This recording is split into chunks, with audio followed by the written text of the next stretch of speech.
Previous வீடியோவிலேருந்து BMI மூலமாக நம்ம weight loss பண்ணணுமா இல்லை வெயிட் கெயின் பண்ணணுமாங்கிறத தெரிஞ்சுக்கிட்டோம். அதே மாதிரி நெக்ஸ்ட்டு பிஎம்ஆர் மூலமாக நம்ம ரெஸ்ட்டில் இருக்கும்போது கூட நமக்கு தேவைப்படுற கேலோரிஸ் என்னன்னு தெரிஞ்சுக்கிட்டோம்.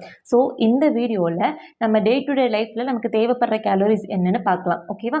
ஸோ எவ்ரி இண்டிவிஜுவலுக்கு வந்து கேலோரிஸ் வந்து டிஃபர் ஆகும். ஸோ அதை பேஸ் பண்ணி TDEEன்னு சொல்லுவோம். Okay, so total daily energy expenditure இதை வந்து நீங்கள் கூகுள் க்ரோமில் சர்ச் பண்ணிங்கன்னா வர ஃபஸ்ட்டு லிங்கை கிளிக் பண்ணிக்கோங்க. கிளிக் பண்ணிட்டு உங்களோட personal details, height, weight, age, gender இதெல்லாம் ஃபில் பண்ணிவிட்டு அடிஷ்னலாக உங்களோட ஆக்டிவிட்டி லெவலுக்கு தகுந்த மாதிரி சில பேர் வீக்லி த்ரைஸ் ஜிம் போகிற பர்சனாக இருக்கலாம், இல்லை வீக்லி 4 ஜிம் போகிற பர்சனாக இருக்கலாம், இல்லைனா நான் எந்த ஒரு ஃபிசிக்கல் ஆக்டிவிட்டியில் என்கேஜாக இல்லை, ரொம்ப செடன்ட்ரியான ஒரு லைஃப்பில் இருக்கேன் அப்படிங்கிறவங்களும் இருக்கலாம்.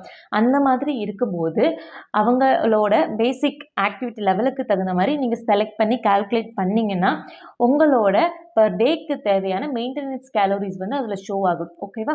ஸோ இதுதான் ஒன் டேக்கு உங்களுக்கு தேவையான மெயின்டெனன்ஸ் கேலோரிஸ். நீங்கள் ஒரு வேளை வெயிட் லாஸ் பண்ணணும் அப்படின்னு நினச்சிங்கன்னா இந்த மெயின்டெனன்ஸ் கேலோரிஸ்லேருந்து 200 to 500 வரைக்கும் நீங்கள் ரெடியூஸ் பண்ணிக்கலாம். ஓகேவா?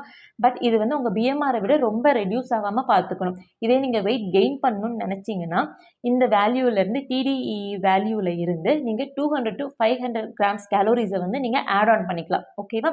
ஸோ இதை பேஸ் பண்ணி தான் நீங்கள் வெயிட் கெயின் பண்ணுறதா இருக்கட்டும் இல்லை வெயிட் லாஸ் பண்ணுறதா இருக்கட்டும் இருக்குது.